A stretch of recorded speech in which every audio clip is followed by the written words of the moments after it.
자, 베어링 커버는 먼저 회전 보스 베이스를 가도록 하겠습니다.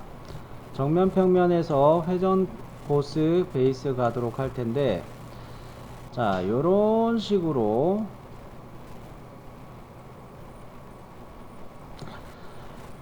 스케치를 해서 프로파일 잡아가지고 회전 보스 베이스 먼저 하도록 하겠어요.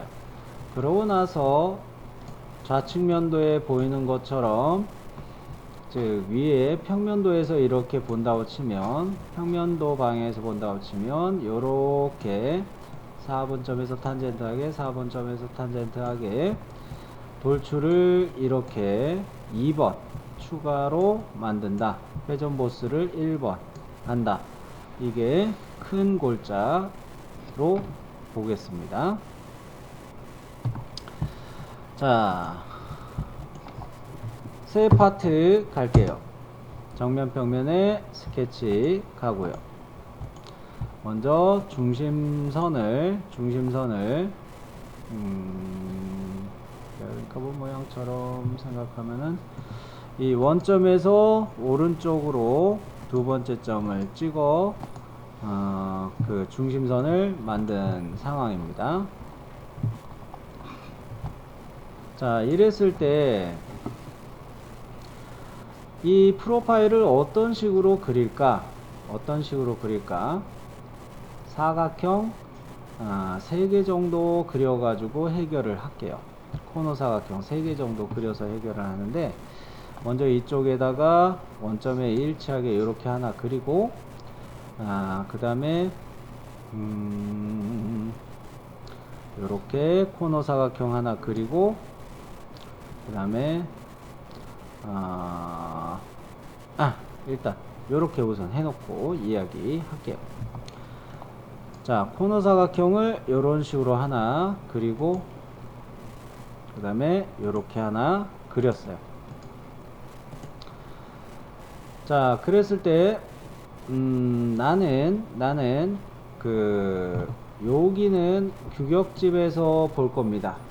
규격집에서 확인을 할 형상이에요. 요런 식으로 하나 더 터뜨리도록 해볼게요.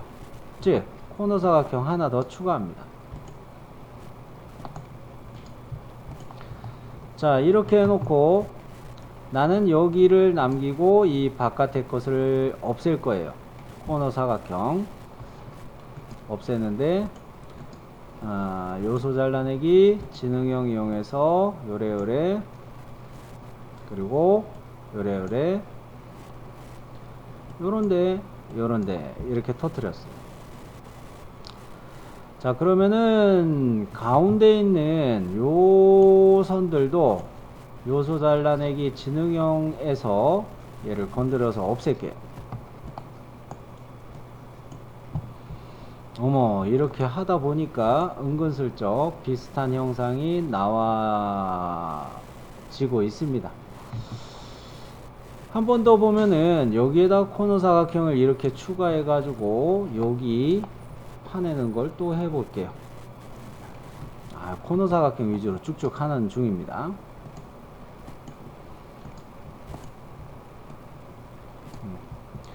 자, 이렇게 놔두고, 역시 요소 잘라내기 할 때 이 바깥의 것들 포함해서 여기가 없어져서 여기가 남게 그렇게 해 봅니다. 먼저 밖을 날렸어요. 그리고 안을 이렇게 날렸어요.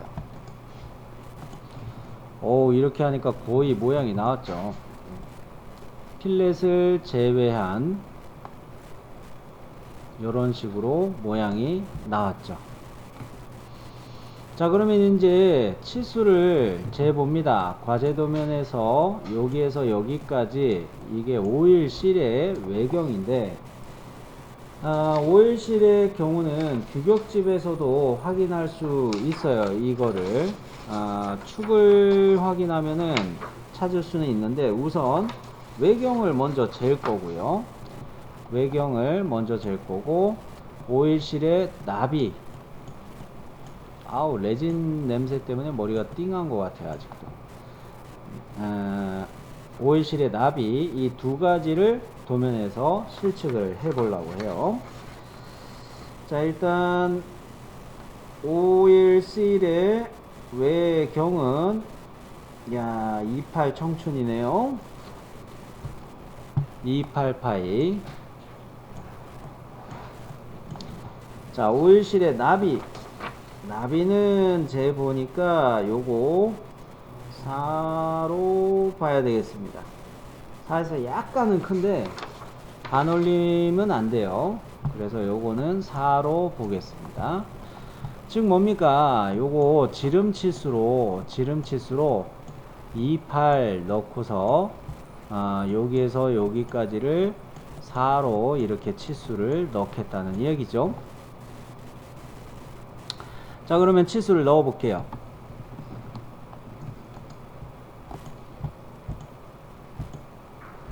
28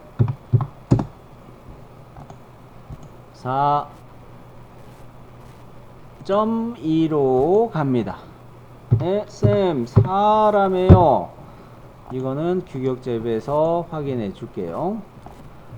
자, 요런 식으로 요거를 잡아 놓고 현재 원점하고 요 선하고 이 두 개를 다중 선택해 놓고 일치로 구속 줄게요. 원점과 얘를 일치. KS 기계제도 규격에서 오일실에 대한 항목을 좀 먼저 개념을 말씀드릴게요. 오일실은 패킹 역할을 한다고 그랬죠. 28항에 그런 내용이 나오나? 28이 아니었구나.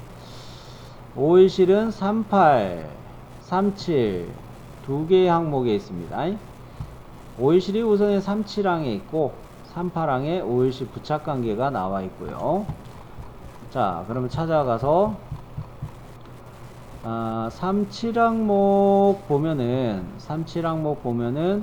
오일실이 표시가 되어 있는데 축의 지름을 이야기할 때 요런 거를 찾을 수가 있어요. 사실 안지름, 오일실 입장에서는 안지름이고 조립되는 부품 입장에서는 축의 지름인 거죠. 자, 그랬을 때 요 축의 지름이 16인가 그럴 겁니다. 16파이. 16파이라고 했을 때 아까 바깥 지름 D가 과제 도면에서 실측해 보니까 28이 나왔죠. 그리고 오일실 나비 요게 4가 나왔죠. 축지름이 16이라고 했을 때 28, 바깥 지름 D가 28 있긴 있어요. 근데 B는 얘는 7이네. 안 맞네. 이거는 계열이 다른 거죠. S, SM, SA, D, DM, DA 계열. 오일실에서 요 부분이 고무이냐, 합성 고무 또는 플라스틱이냐, 이거에 따라서 계열이 서로 나눠져요. 그랬을 때 다시 GM, GA 계열로 가니까 16파이에다가 28에다가 어머 B도 4가 있네. 28에다가 요렇게 4가 있네. 요거를 써야 되는구나. 이거는 과제 도면에서 바깥 지름 이거 실측한 거랑 이거랑 같죠. 과제 도면에서 실측한 거는 확인한 셈이다. 이렇게 생각을 해 주시고요. 중요한 거는 38항입니다. 자, 이 오일실이 조립되는 이 축 여기에도 이런 식으로 못따기를 적용해야 돼요. 축에 대해서 적용해야 되는 못따기 그림이고 38항. 여기 요 그림은 보스 쪽에 보스 형상에다가 오일실이 들어갈 구멍을 하우징을 어떻게 작업하라 라고 명시한 겁니다. 우리는 지금 베어링 커브를 하고 있으니까 여기니까 그죠? 보스 형상에 대한 그림 설명을 적용해야 되는 것이죠. 네. 그러면 여기에서 요 그림만 확대해 볼게요. 여기 조그맣게 소문자 R 요렇게 표시되어 있죠. 요것은 크거나 같다 입니다. 0.5mm 보다 크거나 같다예요. 즉 나는 0.5로 그냥 써도 된다는 이야기죠. 그리고 B라는 게 있는데 B가 어디에요? 실제 오일실이 이렇게 측면까지 닿고 있는 실제 오일실의 나비예요. 오일실의 나비는 우리가 실측했을 때 확인도 해서 4로 알고 있죠. 그러면 여기는 뭘까요? 보스의 바깥쪽에 있는 측면이에요. 측면. 보스 측면 모서리선이에요. 얘하고 이만큼 간격이 떨어져 있네? 떨어져 있나요? 그죠? 오일실이 더 들어가 있게 이렇게 설계를 하라는 이야기예요. 그런데 규격집에서는 이 데이터가 빠져 있어요. 지금 여러분이 KS 기계제도 규격 요거에서는 요 부분이 빠져 있어요. 실제는 요렇게를 B-라고 이야기하는 부분이에요. 자, 그러면은 이 B-에 대해서는 여러분이 외워야 되는 게 하나 있습니다. B-, 즉 요거는 두 가지의 경우를 외워야 되는데 B- 이꼬르 B 곱하기 0.2인 경우는 오일실의 나비 B가 6 이하일 때 더하기 0.2였지 쏘리 이렇게 했고, 그 다음에 두 번째 경우로 B-가 0.3을 B에다가 더하는 경우가 있어요. 이거는 B가 6초가 10 이하일 때, 물론 10초가 부터 해가지고 또 있어요. 10초가 부터 해가지고 또 있어요. 근데 오일실 나비가 실기시험에서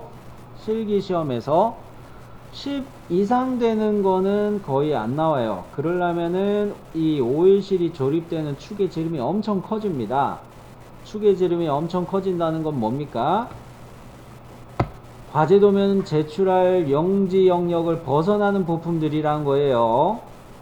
그래서 대부분 실기시험에서는 6이하거나 간신히 6까지 나오거나 그래요. 7이나 이런 거 나오기도 하고. 그런 면에서 보면 이 두 가지 경우만 외우면 돼요. 즉 오일실의 B가 6 이하일 때 플러스 0.2 해주는 거 나비값에다가, 그리고 오일실의 나비가 6초가 10 이하일 때 오일실의 나비 B에다가 0.3을 더해준다. 이 두 가지의 경우를 외워둘 필요가 있어요. 그러면 다시 정리하면, 아까 오일실의 나비를 과제도면에서 4라고 실측했죠. 그러면 두 가지 경우 중에 어느 거에 해당하는 겁니까? 위에 거예요? 아래 거예요? 위에 거죠.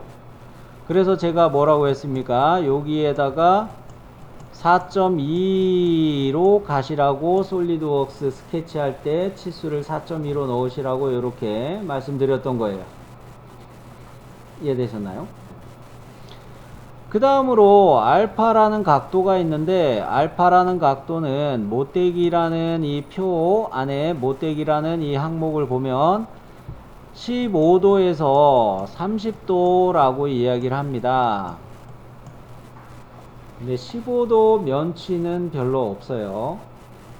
30도 면치는 좀 있습니다. 면치라는 건 뭡니까? 이걸 기울어지게 깎아주는, 못따기를 내는 각도, 요런 거를 면치한다라고도 표현해요. 요런 거를, 요 면을 이렇게 날려준다, 못다기처럼 날려준다, 이런 걸 면치라고도 하는데, 이럴 때 45도가 많아요. 기계에서 가공할 때 45도는 각도를 세팅하기 쉬운데 15도는 세팅하기 힘들어요. 그나마 그 다음으로는 30도 정도 각도는 왕왕 쓰는 게 있기 때문에 요거 정도는 어느 정도 갑니다. 그러니까 이 범위값 중에서 내가 선택하는 겁니다. 자주 안 쓰는 각은 피하고 그나마 쓸만한 각도 30도를 사용하면 돼요. 이 알파 각도를 30도로 가면 돼요. 그 다음으로 보면은 또 못대기의 거리값에 대한 설명이 있죠. L. 못대기 거리값은 0.1b 에서부터 0.15b 이렇게 이야기 되는데, 이걸 풀어서 이야기하면 0.1 곱하기 b가 0.1b죠. 0.15 곱하기 b로도 0.15b를 설명할 수가 있죠. 암산하기 쉬운 게 어느 거예요? 0.1b죠. 그러면 0.1b를 내가 사용한다고 치면 L는 0.4가 되겠네요. B 값은 4라고 확인했죠. 그죠? 그러면 요 정보를 가지고 솔리드웍스 화면으로 가서 이 오일실의 하우징 형상에 대한 스케치를 조절해 볼게요. 요 그림 정리한 걸 잘 기억해 주세요. 자, 웍스로 갑니다.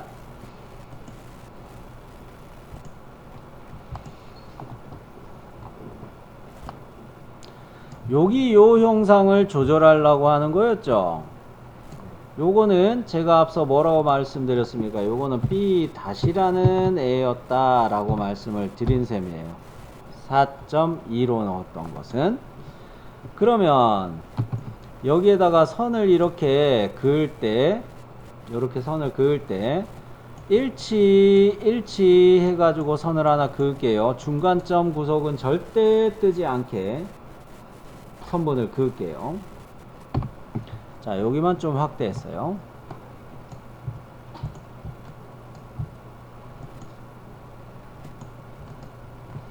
자, 그래 놓고 요 선과 요 선에 대해서 각도를 잡는데, 이게 알파 각도 30도 넣을 자리죠?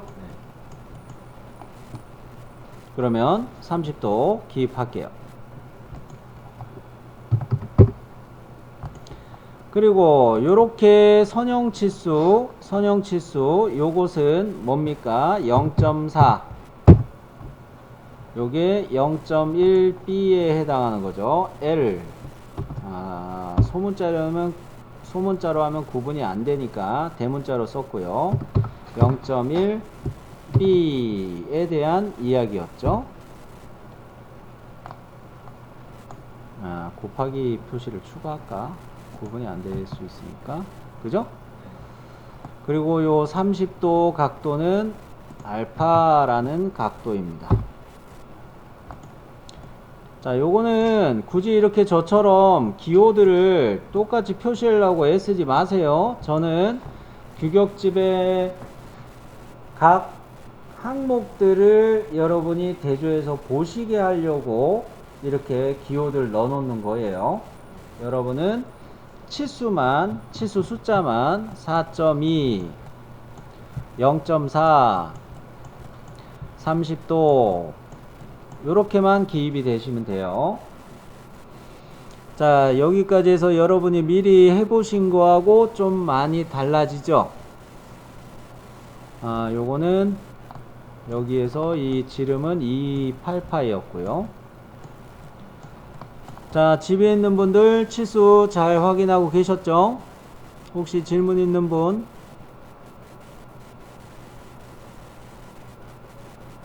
R 하나 빼먹었구나. 지금 잘 확인하고 계실 것 같아요. 그러면 여기서 제가 R 값을 하나 빼먹었다고 이야기했었는데 스케치 필렛을 이용해서 여기 꼭지점 요거 클릭해 가지고 요런 식으로 필렛을 넣을 건데 요거는 R 0.5로 아까 가기로 했죠. 네, 요거를 바로 넣을게요. 0.5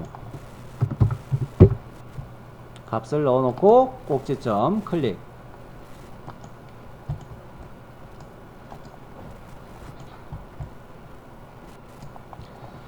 자, 이렇게 했으면 이제 오일실 부착 관계에서 하우징 구멍 형상에 대한 것은 다 작업은 했습니다.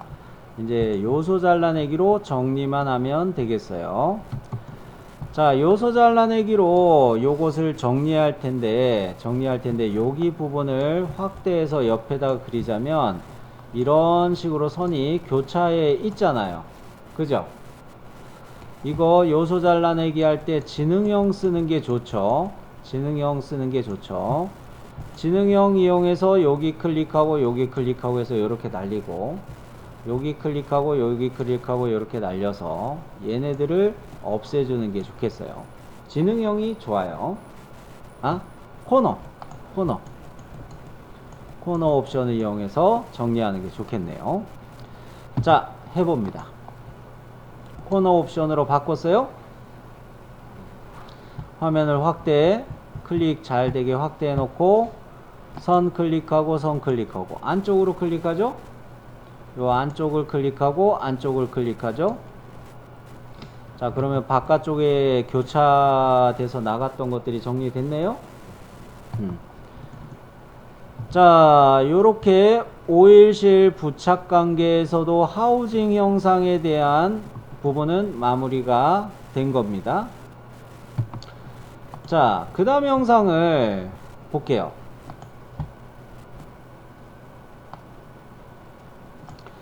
자, 요렇게 놔두고 그 다음 영상을 볼 텐데 과제 도면에서 요거는 지름으로 측정하기가 어렵습니다. 그죠?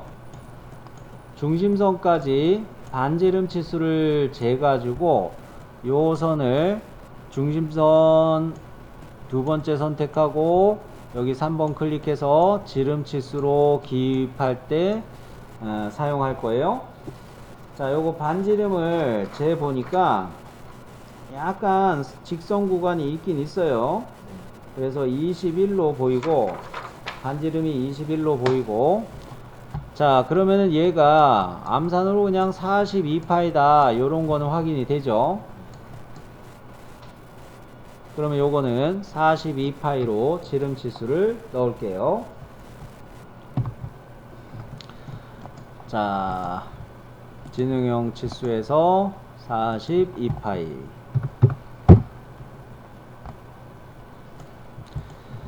자, 그러면은 여러분 이제 남은 거는 요거의 지름이 얼마냐, 이 구멍의 지름이 얼마냐 이거죠. 여러분에게 미리 하라고 할 때 제가 여기를 검은색으로 막 덧칠을 했었어요. 그죠? 요거는 축의 외경보다 이 오일실의 구멍이 미리 단위로 구멍이 더 큰 유격이 발생하는 거라고 했어요. 떨어져 있습니다. 축이 오일실의 이 구멍에 밀착되어 있는 게 아니에요. 자, 그래서 요것도 실측에 보면은 18입니다. 욕하면 안 되겠죠? 18파입니다. 18. 그러면 여기를 18파이로 기입을 할게요. 그리고 요 축의 지름은 실측해 보면 요거는 16파이였을 거예요.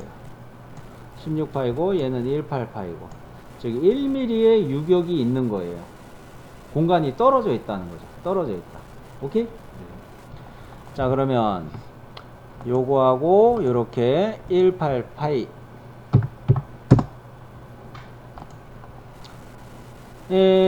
또 그러면은 이번에는 요 선에서 요 선까지 이 공간의 간격을 재볼게요. 요거는 허공이에요. 그죠? 공간이 그냥 비어 있는 거예요. 요거를 실측해 보니까 10이 나오네. 그죠? 10, 10, 10. 그래서 저는 요선하고 잡아가지고 10으로 이렇게 기입을 할게요.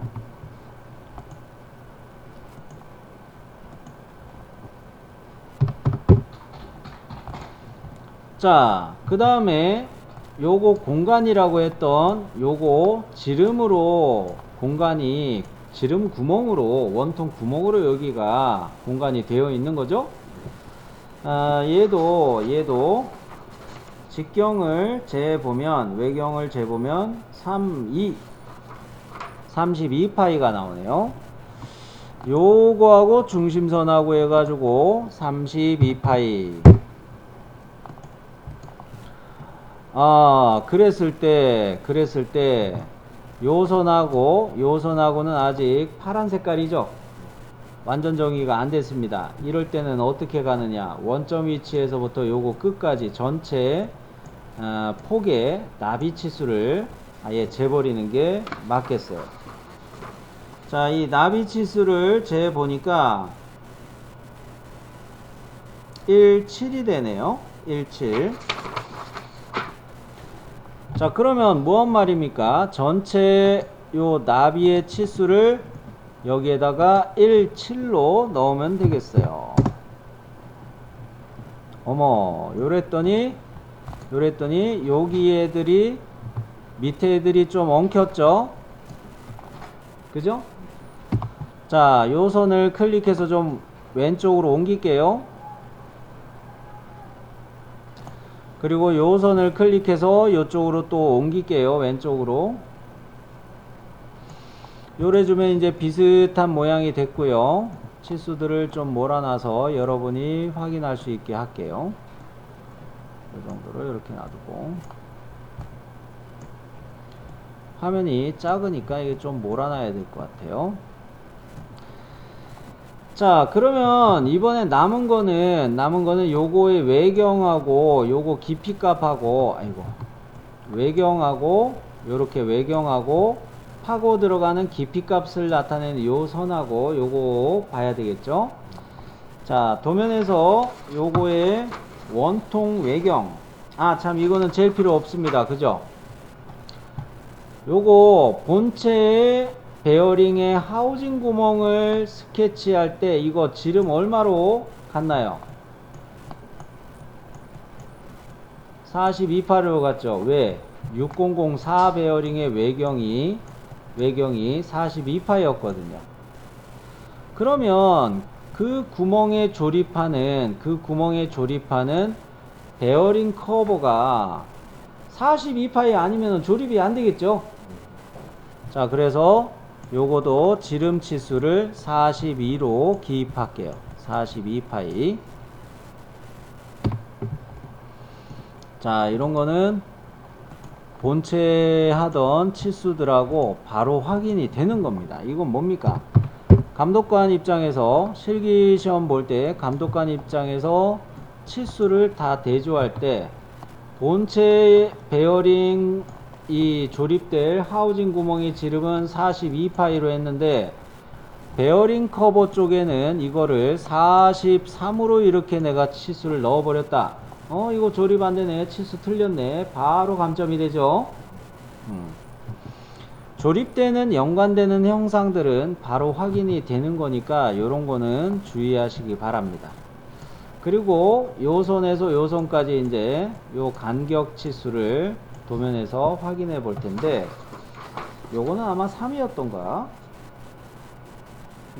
3. 거의 외우죠, 저는. 자, 요거는 3mm로 요렇게 되어 있었어요. 3mm로 절삭해서 깎아내면서 42파이 외경을 만들어 주는 것이죠. 그 다음에 여기도 실측을 안 해도 됩니다. 왜? 본체 영상의 원통 영상 바깥 지름을 62파인가요? 62파이로 요 원통 지름을 만들었었죠. 커버 역할을 하려면, 본체의 뚜껑 역할을 하려면 그거하고 같은 사이즈로 뚜껑을 덮어야 되겠죠. 그러면은 얘도 62파인 거예요. 웬만한 중요한 치수들은 부품과 부품의 조립관계에 관련되는 중요한 치수들은 기억해 두시면 두고두고 요렇게 편합니다. 그러면 이번에는 얘에서 얘까지 이렇게 치수를 갈까? 이게 맞겠네. 자, 요렇게 간격 치수를 도면에서 확인해 봤더니 요거는 8 나옵니다. 8 나와요. 8. 그러면 요 선에서 요 선까지 8로 기입을 하고요. 뭡니까? 이 3이라는 치수를 왜 살리고 8이라는 치수를 살리고 얘를 안 쓸까? 이거 짜투리로 보는 거예요. 그래서 요렇게 간 거고요. 자, 여기까지 치수 다 확인이 되셨나요? 혹시 여러분이 하신 거랑 제가 한 거랑 치수가 다르게 돼 있는 분 계세요?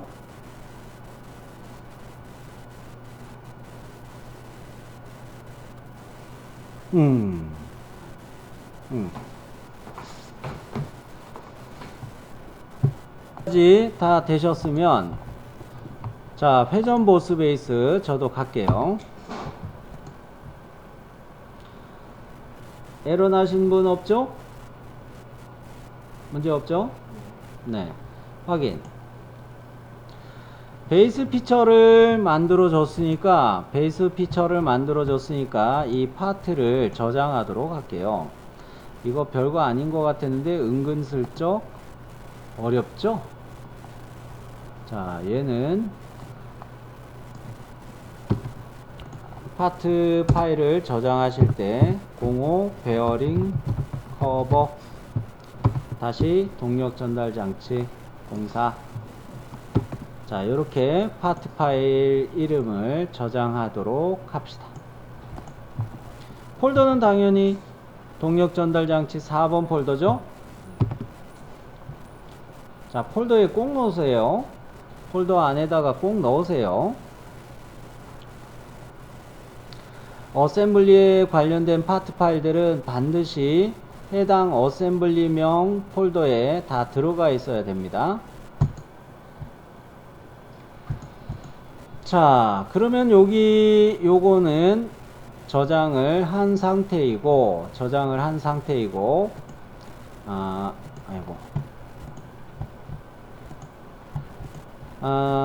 여기에서 2번 영상을 가기 위한 스케치는 잠시 쉬었다가 하려고 해요. 요 위의 형상, 요거는 잠시 쉬었다가 할게요. 앞 시간에 회전 보스 베이스까지는 갔습니다. 그죠? 요거를 가지고 회전 보스 베이스는 했는데, 일전에 본체 부품도 작성할 때 전체적인 설명을 하면서 보여드렸던 자료죠. 요것이 뭡니까? 구리스 니뿔이죠. 이 구리스 니뿔이 꽂히게 하는 요 형상이 베어링 커버, 5번 베어링 커버 요 형상이 어떻게 되어 있어요? 호로 그리고 선으로 그려가지고 요렇게 있는 것이 돌출 요렇게 쭉 해야 이거 나오겠다는 생각이 들죠. 앞서 말로 설명한 거를 한 번 더 보여드리는 중인데, 요렇게 원통 반원을 그려가지고 선을 이렇게 직선으로 잡고 여기가 면이 돼서 돌출해서 내려가고, 그 다음에 컷으로 뻥 뚫는 구멍을 뚫어놔야 되겠죠. 그죠? 요거를 뚫어놔야 구리스 니뿔을 통해서 기름이 투입되겠죠. 이번에 해야 될 것은 요런 형상을 가야 되는데 막상 요거를 이렇게 참고 그림에서 보여드리면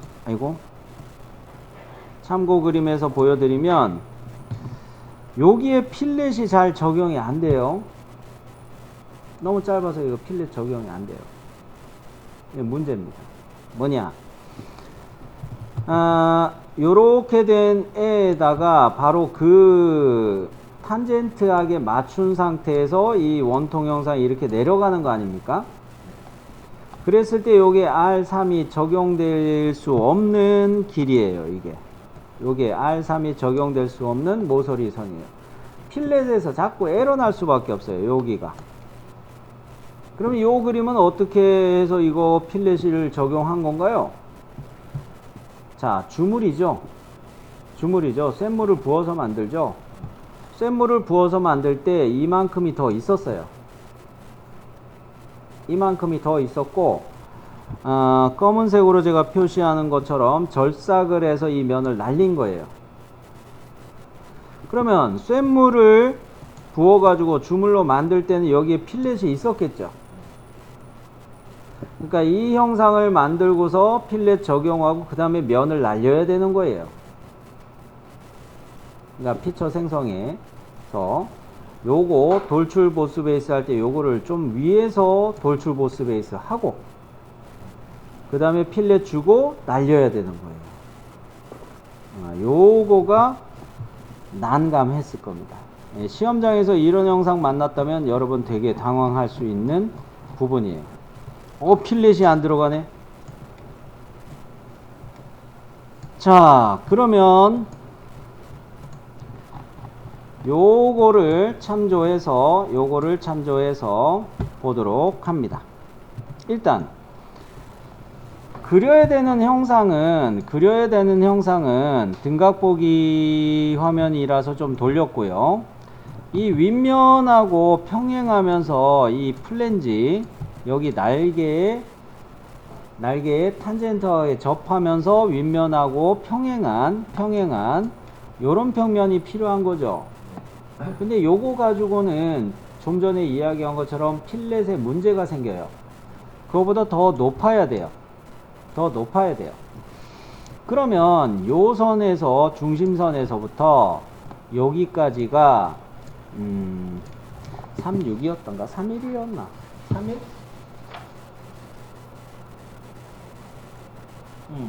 반올림에서 3일로 가야 되겠네요. 3일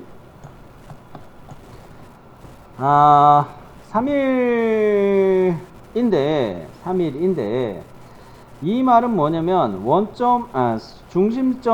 중심선의 위치가 윗면 평면이 위치하고 같은 선상이죠? 맞아요? 그러면 윗면 평면을 참조 영상 기준면에서 옵셋 평면 해가지고 한 40 정도로 평면을 이렇게 만들어 줄 수 있겠네요? 참조 영상 기준면 갑니다.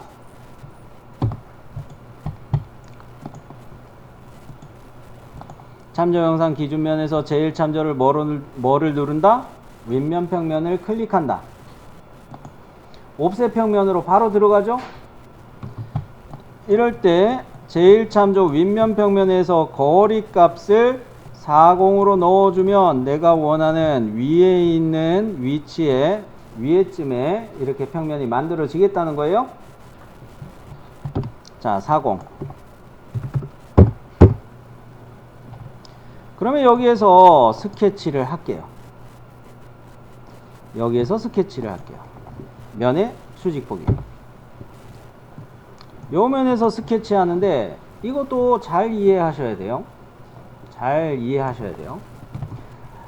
여기는 중심선이죠. 구리스니프를 조립하기 위한 암나사만이 아니라 이 형상의 중심이죠. 중심축이죠. 요 중심축은 역시 똑같은 거죠. 그죠? 요 거리하고 똑같아요.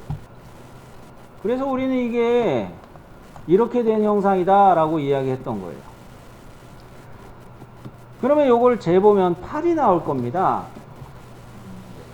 그죠? 맞네. 자, 요게 8이 나올 건데 이거는 뭐예요? 이게 R8로 가야 된다는 거죠. 어떻게 그린다?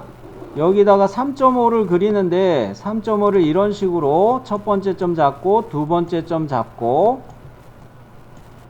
세 번째 점 이렇게 잡아 가지고 홀을 이렇게 그려 놓고 그 다음에 이 바깥선이 이렇게 딱 일치하게 끝나죠. 그 말은 뭐예요? 요 모서리하고 이 호가 탄젠트하게 붙으면서 반지름 8이라는 얘기예요. 그죠? 자, 일단 3.5를 갑니다. 요래 찍어 놓고 평면이 거슬리네요. 평면은 디자인 트리에서 숨기게 하겠어요.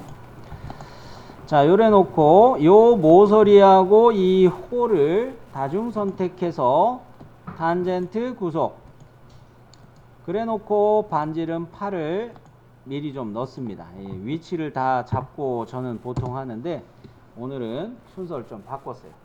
요렇게 했죠? 반지름 8. 그러면 여기 중심이랑 여기 중심이랑 우리는 같은 중심으로 보고 있다는 말은 뭐예요? 이 호의 센터하고 원점하고 수평으로 구속이 돼 있어야 된다는 이야기죠? 네, 수평 구속합니다.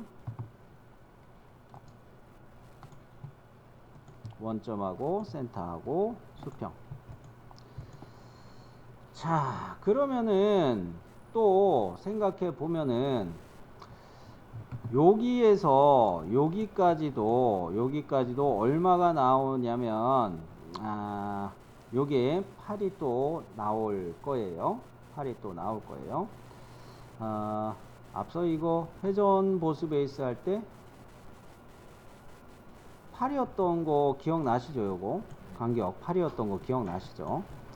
이 이야기를 하는 이유는 뭐냐면 요 모서리가 여기로 생기는 모서리가 이 모서리랑 똑같은 거예요. 그리고 호의 반지름도 8이에요. 그러면 이게 정확한 반원이 되려면 여기에 딱 이렇게 일치해서 붙으면 되죠. 호의 끝점들이. 또는 이 호의 센터하고 위아래에 있는 이 끝점들이 다 수직으로 정렬돼도 되죠. 어차피 도찐이 개찐이죠. 두 가지 방법 다. 자, 그러면 뭐 요거 하고 클릭한 상태에서 이 선에다가 모서리에다 딱 일치. 이게 좀 빨라서 나는 이렇게 클릭 끌어다가 모서리에다 일치 이렇게 놔뒀어요. 요건 잘못 그려졌네. 자, 그러면 이거를 선 그리기를 할 텐데 여기 선이 어느 선하고 동일선상이에요? 여기 밑에 거하고 동일선상이죠? 그죠?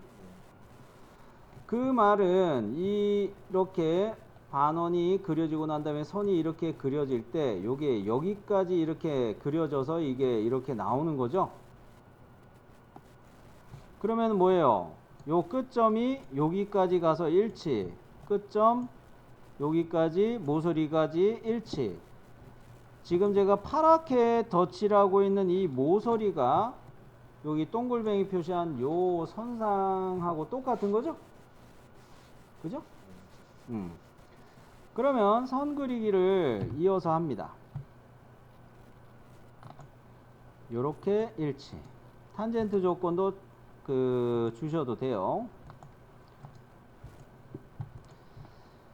자, 요렇게 해놓고 나는 탄젠트 조건을 스케치하면서 안 떴기 때문에 추가로 탄젠트를 호와 선을 잡아가지고 탄젠트를 마저 해주는 중이고요. 그러면 이제 뭐가 남았습니까? 요 위아래 끝점을 이어서 선을 이렇게 내려 그으면 되는 거죠. 이것까지 하면 돌출 보스 베이스 할 준비가 끝나겠네요.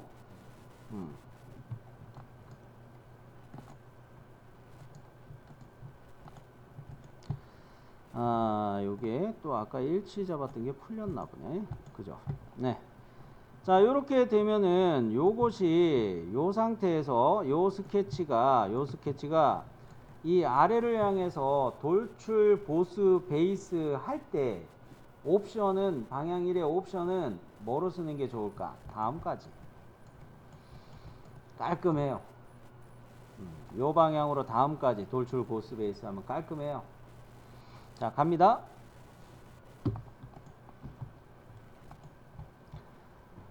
돌출 방향이 일단 마음에 안 드니까 뒤집어 놓고 다음까지 나왔죠? 그죠? 자, 요렇게 확인. 일단은 필렛을 먼저 넣어 봅니다. 필렛을 어디에다 넣는다? 여기 모서리에다 넣을게요. 반대편에도 요 방향처럼 이렇게 모서리가 있겠죠? 가려져 있는 면. 두 모서리를 저는 클릭해 놓고 못따기 필렛 3이죠? 자, 요렇게 해놓고 하나 더 합시다. 자, 이 모서리를 한번 선택하면 한꺼번에 필렛 들어갈 수 있죠? 요거도 필렛 3. 일단 여기까지만 좀 해놓고 또 여기도 필렛 넣어야 되죠? 어딥니까? 지금 여기 필렛을 이야기하는 셈이에요. 과제 도면에서 여기. 자, 여기도 역시 필렛 넣습니다. 쌤, 이건 필렛 먼저 하네요. 이거 형상 때문에 필렛을 먼저 하는 중이에요. 그리고 여기 모서리는 어디를 나타내는 필렛이에요? 여기를 나타내는 필렛이죠. 요거도 3.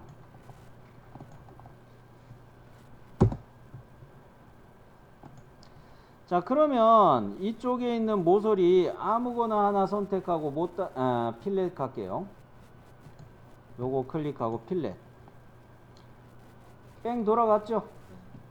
그죠? 잠깐. 하기 전에 처음에 넣었던 거 이거 순서를 잘못 생각했네. 최초에 여기 두 군데 모서리 필렛 넣자고 했잖아요. 이거 나중에 해도 되는 건데 요거 지울게요. 편집을 해도 되는데 그냥 깔끔하게 지우고 합시다. 요 상태에서 요쪽 모서리 보이죠? 요거 요 모서리를 선택하고 필렛 들어갈게요. 어때요? 뺑 돌아가면서 탄젠트 파급 때문에 쭉 연장돼서 필렛이 들어갔죠? 문제 없죠? 네. 확인. 자, 요 상태에서 그 카페에 지금 들어가 있는 영상에는 어셈블리에서 설계하는 방식으로 설명을 해 놨는데 카페에 이미 기존에 등록되어 있는 수업 영상에는 이 면을 클릭하고 스케치 들어가 가지고 요소 변환으로 둘레를 따서 돌출컷 하는 것을 이야기했을 거예요. 옵셋 해가지고 요 면을 클릭한 상태에서 요소 옵셋 하면 이렇게 크게 둘레가 따진단 말이죠. 이걸 가지고 돌출 컷을 한다 이렇게 이야기를 했는데 이렇게 하는 건 좀 번거롭고 정면 평면에 스케치를 가볼게요. 돌출 컷을 할 겁니다. 뭐 한다는 거예요? 이제 이거 날리는 거죠? 요거 날리는 거죠? 자, 정면 평면의 스케치 면의 수직 보기. 자, 요래 놓고 선으로 설명을 했지만 그릴 때 코너 사각형을 그리는 게 더 편하죠? 코너 사각형 갈 때 여기 꼭지점에다 1번 찍고 여기 모서리에다가 2번 일치 찍어 가지고 요런 식으로 코너 사각형 한번 찍어 볼게요.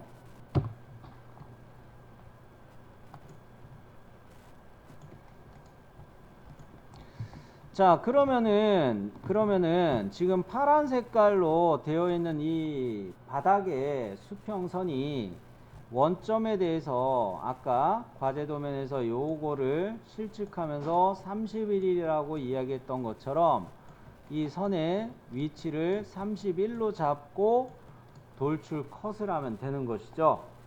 그죠? 자, 원점에서 얘까지 3일. 어때요? 필렛을 포함해서 지우고 있죠? 영역이. 자, 이거를 자를 때는 어떻게 자르는 게 좋을까? 돌출 컷 할 때 중간 평면으로 가는 게 좋죠. 돌출 컷 할 때 중간 평면으로 가는 게 좋죠.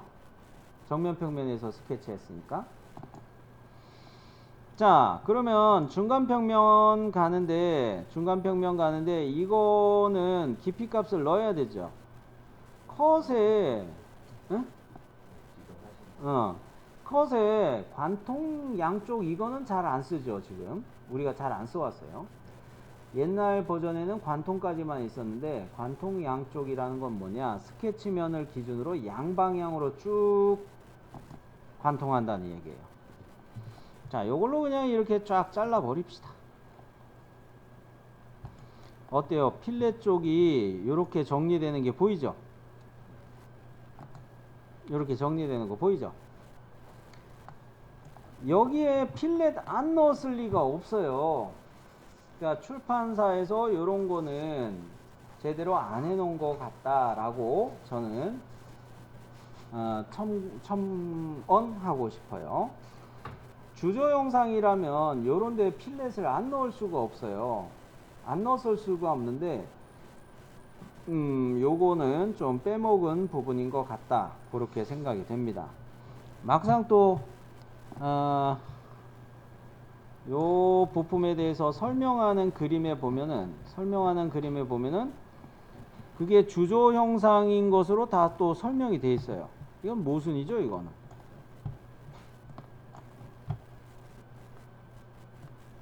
자, 요렇게 보면은 여기에는 또 이 필렛을 설명해 놨어요. 그죠? 해설 그림에는.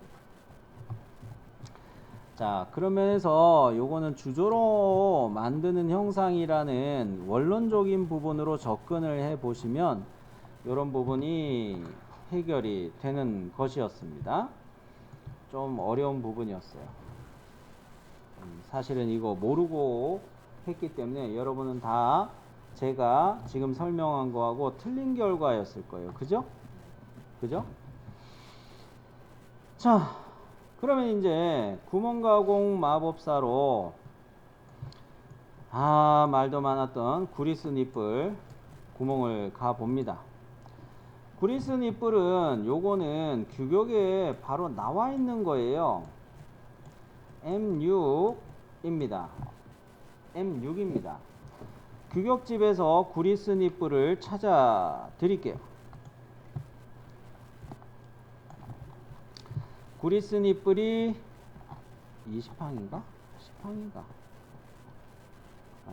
헷갈려. 20항이 생크였고,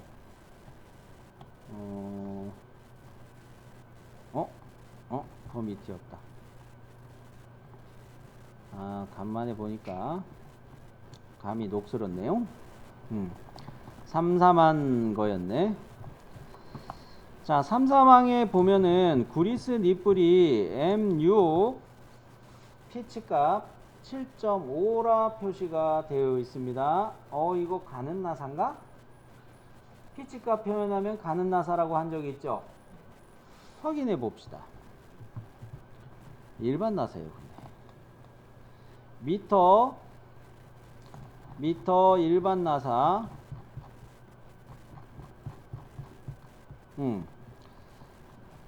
미터 보통 나사라고 이야기하는 거죠. 10항에 미터 보통 나사 보면은 M6 해놓고 참 가는 나사 맞구나. 또 헷갈려. 자, 옛날엔 잘 외웠는데 요즘에는 자꾸 까물까물해요. 미터 가는 나사에 가니까 M6에 7.5 피치 값이 명시가 돼 있죠. 이 이야기는 뭡니까? 이 베어링 커버를 가공할 때 나사산을 앞나사산을 낼 때 미터 보통 나사로 내버리면은 구리스 니플이라는 이 부품을 조립할 수가 없겠죠? 그러면은 솔리드웍스에서는 구멍 가공 마법사에서 그냥 뚫어야 돼요. M6밖에 없어요. 그죠? 그러면 이런 구리스 니플 34망에 나와 있는 것처럼 피치 값을 같이 설명하는 건 어디에서 한다? CAD 도면에서 하시면 돼요. CAD 도면에서 나사의 호칭 지름 요거를 표시하거나 아니면 이런 형식을 표시하거나 하는데, 형식 표시하면 감독관이 이거 인정 안 할 때도 있어요. 혹시 모르니까 요렇게 나사의 호칭 지름으로 아예 쓰시는 게 좋습니다. 자, 그러면 CAD 도면으로 잠시 언급을 하자면, 베어링 커버의 경우 여기를 CAD 도면에도 기입해 놨죠. 요렇게 M6 피치 0.75 DP8. DP8은 뭡니까? 깊이가 8이라는 거죠. 나사산의 깊이가 8이라는 거예요. 요거는 과제 도면에서 실측한 겁니다. 자, 여기까지 이야기한 거는 뭐예요? 이제 구멍 가공 마법사 하려고 준비한 거죠. 구멍 가공 마법사 적용하려고 한 거예요. 자, 이 구멍 가공 마법사를 실행하는데 유형은 직선 탭 구멍이죠. 그리고 얘는 M6이었고요. 그죠? M6이었고, 마침 조건은 뭐로 가야 된다? 블라인드 형태로 가야 되고, 나사부의 깊이는 얼마예요? 7이었죠? 그 다음에 드릴 깊이는 7 곱하기 1.25. 자, 정리하자면 직선 탭으로 해서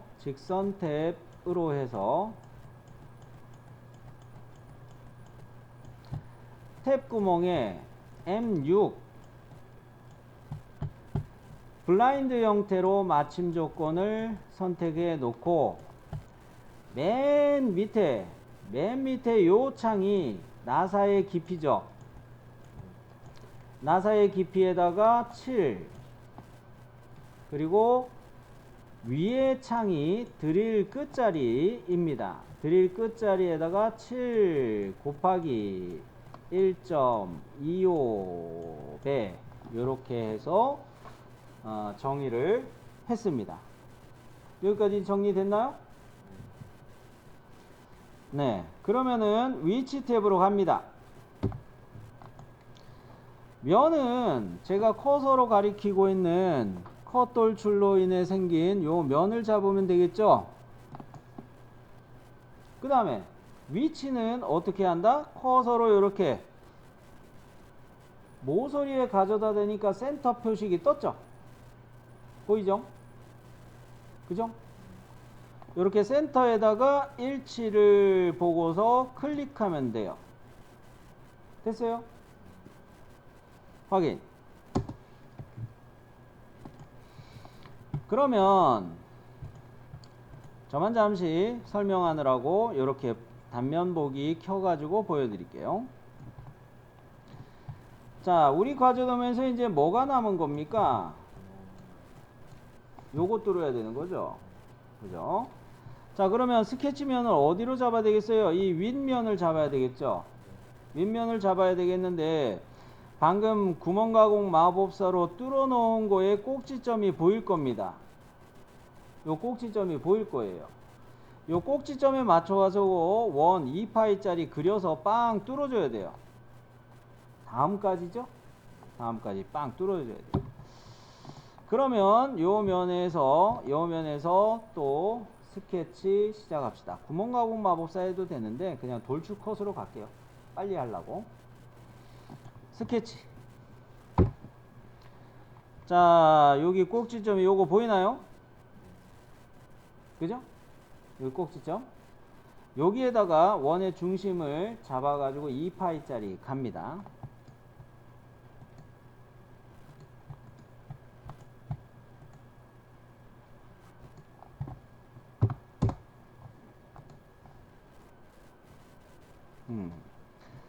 자, 그러면 요거를 가지고 돌출 컷 하는데 2파이짜리를 그려놓고 돌출 컷을 하는데 다음까지로 빵 뚫어주기.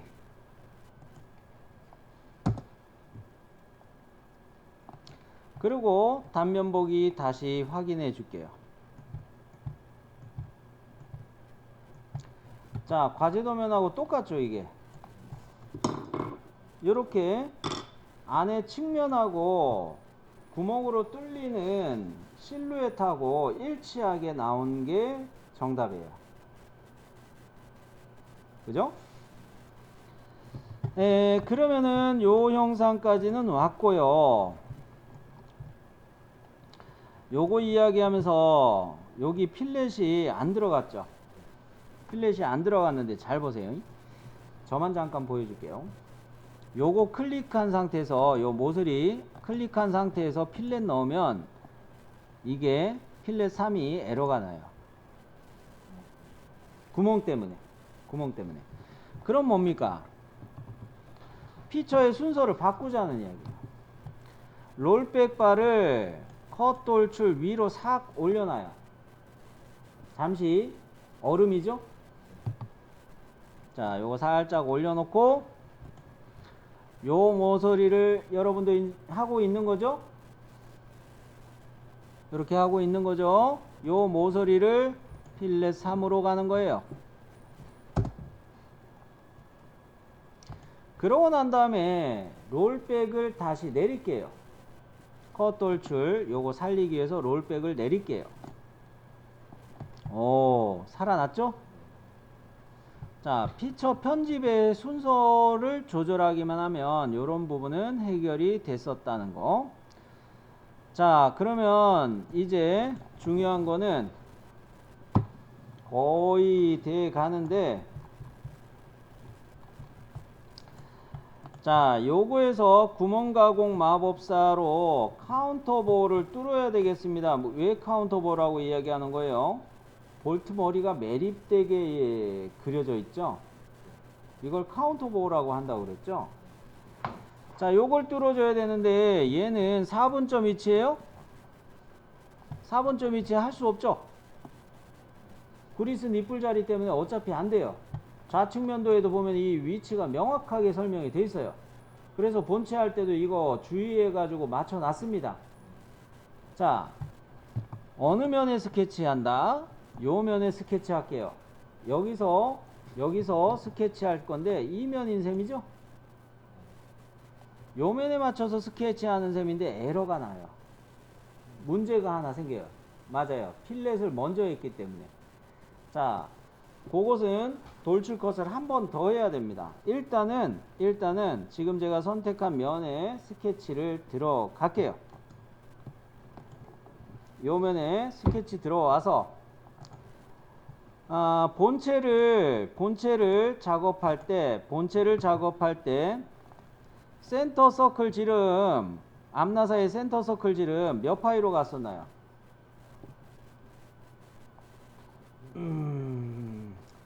도면 분석에서 실습했던 문제이기도 한데 52판이 아니었나요? 그죠?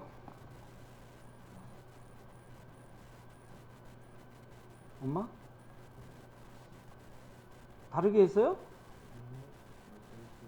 그죠? 본체의 앞나사에 배치가 되는 센터 서클이 52파였으면 베어링 커버의 카운터보 센터 서클 지름도 같은 지름으로 가야 되겠죠? 안 그러면 조립 못해요. 못 써먹어요. 그죠?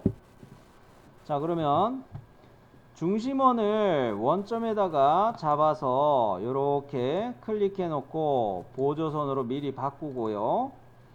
지능형 치수 가서 요거를 52파이로 때리고요. 그렇다고 진짜 망치로 때리지 마요. 말이 습관이 가끔 이상하게 제가 튀어나와서. 그러면은 52파이로 그려놓은 이 센터 서클의 경우, 여기서 구멍가공 마법사를 위한 스케치를 가려면 뭘 더 추가해야 될까? 그렇죠. 중심선을 그리는데 어디에서 그린다? 6시 방향 원점에서 하나, 원점을 향해서 2 클릭, 그리고 여기 센터 서클에다가 일치 보면서 3번 클릭해주면 되겠죠. 이거 본체 할 때도 이렇게 했어요. 그죠? 자, 그러면 중심선 그립니다. 6시 방향 4분점에서 원점을 향해 수직으로 이렇게 가고, 그 다음에 3번 이렇게 찍어 놓고, 요거의 각도는 본체 할 때 몇 도였어요? 이거 그죠? 45도였죠? 다른 각도 아니었어요. 45도. 자, 그러면 요거는 스케치 다 했습니다. 스케치 종료하시고요. 디스플레이 유형을 은선 제거로 바꿀게요. 은선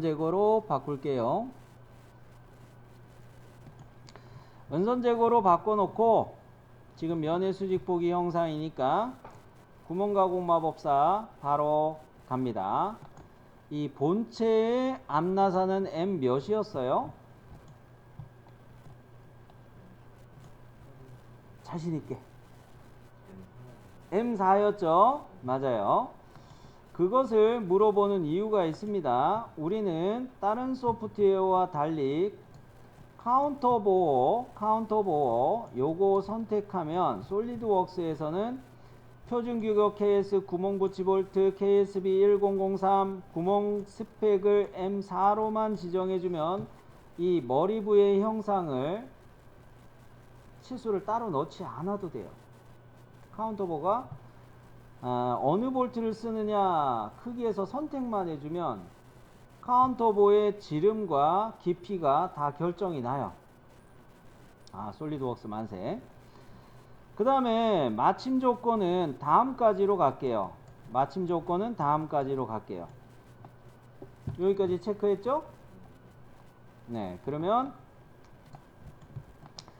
위치 탭을 눌러서 이제 배치를 해봅니다. 면은 센터 서클을 그렸던 면을 선택해야 되겠죠. 여기 면이 평평한 면이 요런 구간이에요. 엄한 면 선택하지 마세요. 그죠? 제가 빗금칠하고 있는 이 면을 선택하셔야 됩니다. 자, 이 면을 선택했어요. 위치를 배치할 때는 어디를 클릭해 줘야 돼요? 스케치해 놓은 점의 일치를 보면서 찍어야 되죠. 보셨죠? 여기에다가 일치를 보고서 찍었어요. 확인. 그런데 요거 스케치 숨기기 해놓고 디스플레이 유형에서 모서리 표시 음영을 다시 켜놓고 관찰해보면 이거 왜 이러지? 그렇죠. 필렛을 먼저 했기 때문에 요만큼을 덮어버렸어요. 그러면 뭡니까? 여기서 하나 편집을 해야 돼요. 제가 클릭해 놓은 것처럼 이 면에서 스케치 하셔도 되고, 아니면 카운터 보호로 생성된 바닥면 요걸 스케치면으로 잡아도 돼요. 둘 중에 저는 카운터 보호의 바닥면 요거를 스케치할 평면으로 잡을게요. 자, 여기서 스케치 갑니다. 이게 편하게 할 수가 있어서 그래요. 요 면을 스케치면으로 잡는 이유는 들어가서 바로 뭘 선택할 거냐? 요소 변환을 선택할 거예요. 면을 선택했을 경우 요소 변환은 어떻게 적용이 된다? 바깥 둘레, 면의 바깥 둘레가 따지는 거예요. 맞아요? 선택한 면이 바깥 둘레로 따졌죠? 요소 변환하니까. 그러면 이거는 돌출 컷의 방향은 이쪽으로만 가면 되는 거죠. 돌출 컷 바로 갑니다.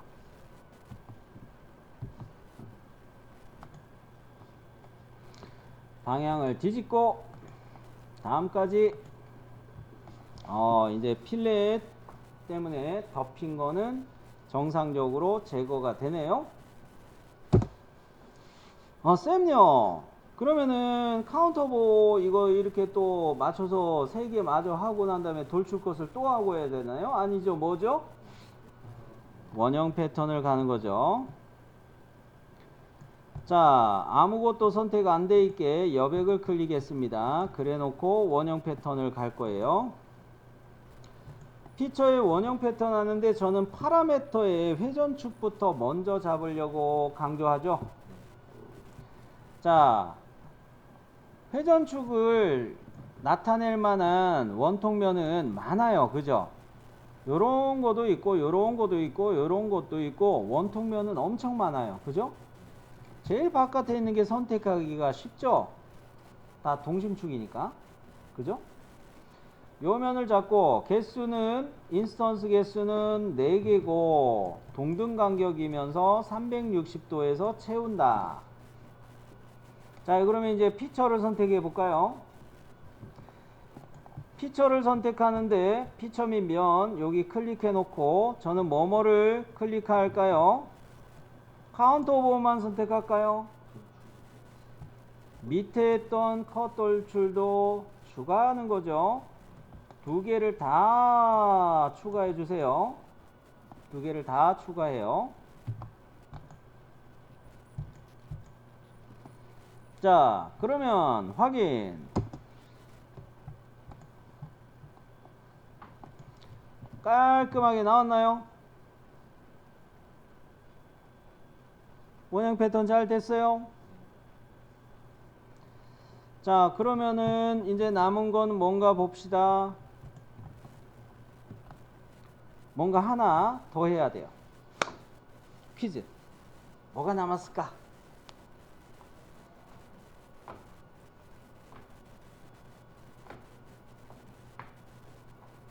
플랜지 할 때도 마지막에 이야기했던 거. 다른 부품과 조립하는 멋이죠.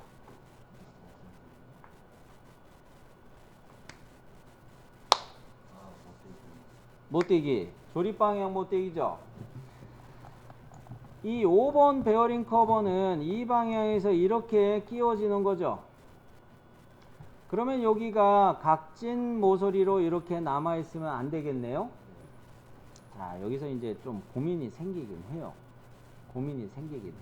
사실은 여기 본체 면에서 베어링 여기까지는 3mm 밖에 안 돼요. 사실 우리가 앞서 본체를 설계할 때 본체도 조립 방향 못하게 1 곱하기 45도 줬죠. 그러면 또 베어링 커버에다 1 곱하기 45도 준다. 그러면은 여기에 직선 원통을 나타내는 구간은 1mm 밖에 안 생기네. 그죠? 건 모르겠고 조립 방향 못하게 난 무조건 다 넣겠다 이거예요. 조립 방향 못하게 안 넣어가지고 감점 당하느니 설계의 안전성은 둘째치고 문제를 이렇게 내놨으니까 나는 그래도 조립 방향 못하기 안 넣었다가 감점 당하는 것보다 이거를 신경 써서 감점은 안 당하게 방어라도 해야지 라는 면에서는 1 곱하기 45도 그냥 넣자는 거죠.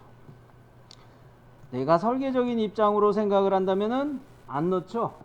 요런 거 본체에 이미 못다기가 있었으니까.